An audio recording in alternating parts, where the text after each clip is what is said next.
Welcome to my YouTube channel. This is an extension of my online course and mentorship program called Soul Awakened, which guides you step by step through the stages of your spiritual awakening. My name is April, and I'm a spiritual mentor and awakening guide, here to guide and support you through your spiritual awakening journey. If you'd like to dive deeper into today's topic or any of the other topics on my YouTube channel or other social media platforms, please check out the links in my bio to see if my course or mentorship program is right for you.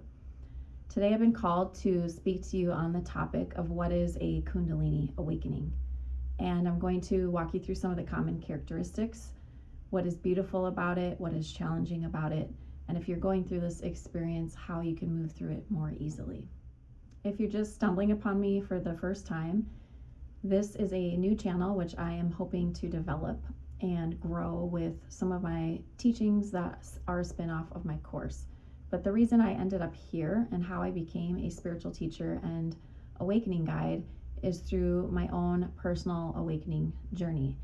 I was in a completely different profession for 15 years of my life, and then in 2020 went through a powerful, what I later discovered was a Kundalini Awakening.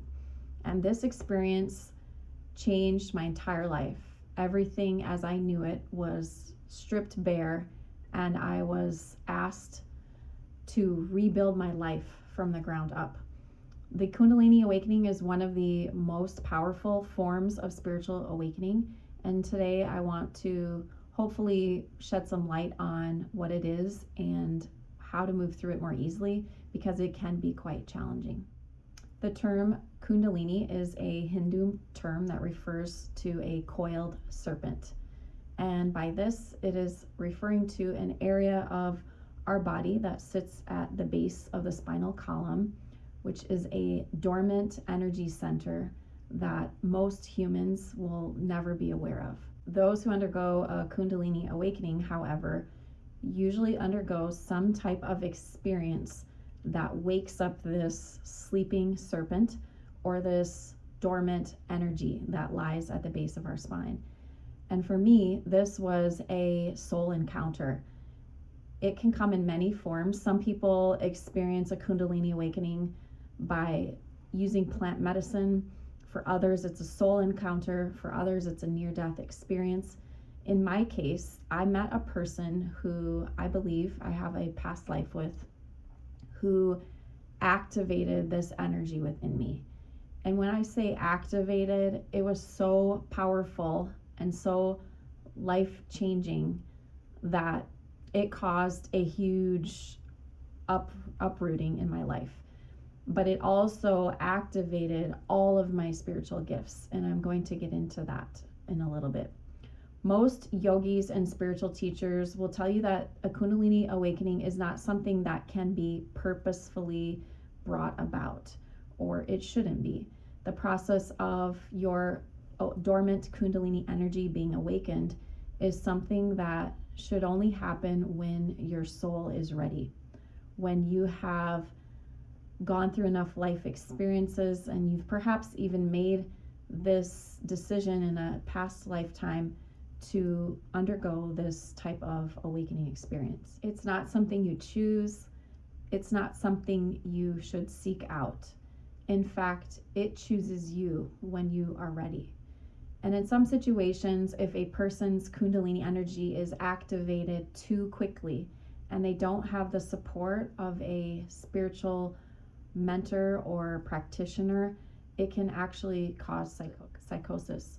So it is something to definitely be careful with and to never attempt on your own. Some of the characteristics of a Kundalini Awakening are that you will have this rapid shift in consciousness or awareness, where you can zoom out and connect with the spiritual realm in a way that you never knew was possible before. Secondly, you might experience a tingling sensation at the base of your spine in your sacral chakra area.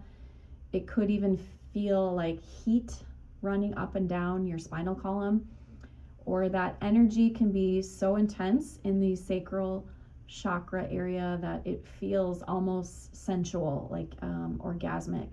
It can be very intense for some people. Third, you might feel just kind of an out of body experience, like you are a soul in a body. You're a soul having a human experience, but you start to identify more with your higher self or your inner being than you do with your body that's living here on earth.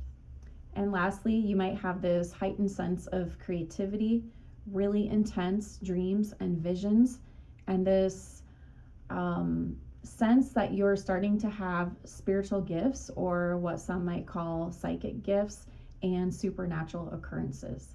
These can be beautiful experiences, but also scary if you don't know what's happening to you. I'll use myself as a point of reference just to provide an example. When I first started experiencing strange things, the first thing that I saw, I was experiencing very intense visions and dreams. And I would be meditating with sound frequencies and suddenly be transported into this other world that felt so real and so vivid that to me it felt like a premonition, as if I was seeing something that was about to come true. And in some cases, it did come true. There were visions and dreams that became a reality a short time later. So if these characteristics that I'm describing sound familiar to you, this could be what you are experiencing. What makes a Kundalini awakening beautiful is that it comes with all of these elevated emotions. You will feel this deep sense of peace. You will feel love and joy and compassion and just general euphoria for no reason at all. And it's a beautiful feeling. On the other hand, going through this rapid shift in consciousness and all of these changes in your spiritual gifts and awareness can be a lot for your mind and your human self to handle. The challenging side of a Kundalini awakening is that it may be difficult for you to sleep at times because there's so much energy moving through your body. And if you don't work to ground yourself in nature and to center yourself every day through yoga, stretching, meditation, you can become very imbalanced. All of that energy that moves through your spine up to your crown chakra can cause you to, be kind of dizzy, have difficulty doing normal everyday things. And in the most severe cases, it can actually cause psychosis. So that is why it's very important to stay grounded and centered and practice this daily. So how exactly do you move through a Kundalini awakening and some of these more challenging symptoms more easily? I would say the number one thing is to seek out support. I did this and I was so grateful, and I wish I would have done it sooner. But if you look online, there are many courses that you can take that are specifically geared towards the Kundalini awakening, because it is such a powerful form of awakening and comes with more challenges than an awakening that happens slowly over time. And each person will experience their awakening in different ways. But if you feel some of those sensations that I talked about, the tingling in your sacral chakra, the heating of your spine, and just you had this rapid onset of consciousness and awakening, then most likely this is what is happening to you. And if you have somebody who has been through it before, who can guide you and help you through some of the changes, that is instrumental in you moving through this type of awakening more easily. So I found a mentor online, and I took a 2-month-long course on Zoom that was geared specifically towards the Kundalini awakening. There might be other people that you could connect with online who have gone through it personally that would just be a sounding board for you and let you reach out to them from time to time to seek support. The other thing that is very helpful is to make sure that you are doing practices daily that get you into your body. So breath work, grounding in nature, even salt baths, somatic exercises, stretching, anything that puts you into your body is going to help you keep that energy more centered and productive. There are some specific meditations online if you look on YouTube for Kundalini meditations, which will train you on how to move the energy from your sacral area up your spine to your crown chakra. Joe Dispenza actually teaches this as well, and he uses it with some of his healing techniques. So there's information out there if you just look for it. But the idea is to breathe and envision yourself pushing that energy from your sacral chakra all the way through your spine up to your crown chakra. And that helps that energy continue to flow more freely instead of getting stuck down there at the base of your spine.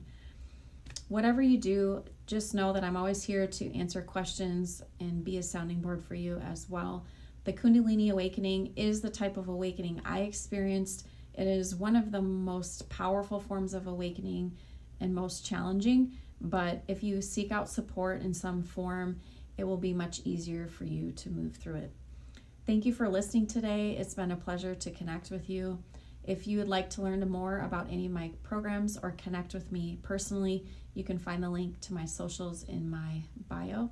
Please stay tuned for other videos, which I hope to continue adding to this library as Spirit guides me to share more of my experiences and wisdom with you. Sending you so much love and wishing you all the best on this journey. Take care.